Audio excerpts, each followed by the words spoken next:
আসসালামু আলাইকুম এভরিওয়ান। আজ আমি মজাদার সিম ভর্তা বানাই দেখামু। এরমের মজার ভর্তা থাকলে তৃপ্তি সহকারে পেট ভরে ভাত খাওয়া যায়। এখানে আমি সিম লইছি, সিমগুলো আগে থাকতে ভালো করে পরিষ্কার করে লইছি ধুইয়া। এবার কড়ার মধ্যে দিয়ে দিমু, কিছুক্ষণ সেদ্ধ করবো এগুলা। এখন ঢাকনা দিয়ে দিমু, কিছুক্ষণ অপেক্ষা করার পরে এই যে দেন সেদ্ধ হয়ে গেছে। আর এগুলি উঠাই নিমু আমি, এই যে পানি ঝরাই নেবো। এখন একটা কড়ার মধ্যে দিয়ে দিমু শুকনা মরিচ। মরিচটা ভালো করে একটু ভাজে নেবো। তারপর পেঁয়াজ রসুন একটু ভাইজা নিতে হইবে ভালো করে। এই যে লাল লাল করে ভাইজা নিছি। এবার এই তেলের মধ্যে একটু সিমগুলারে আবার ভাইজা নিব। সিমগুলো সেদ্ধ করার পর একটু ভাইজা নেবেন, হেলে সিমের মধ্যে কোনো এক্সট্রা কোনো পানি থাকবে না।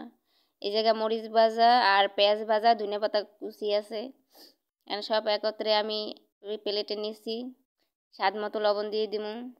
এবার কিছুক্ষণ একটু মাইখা নিতে হইবে মরিচ টরিচ। এই যে একত্রে সব মাইখা নিছি, দেন কি সুন্দর হয়েছে মরিচ ভর্তাটা। এবার একটু ধনিয়া পাতা দিমু, দিয়ে আবার একটু মাখিয়ে নেবো।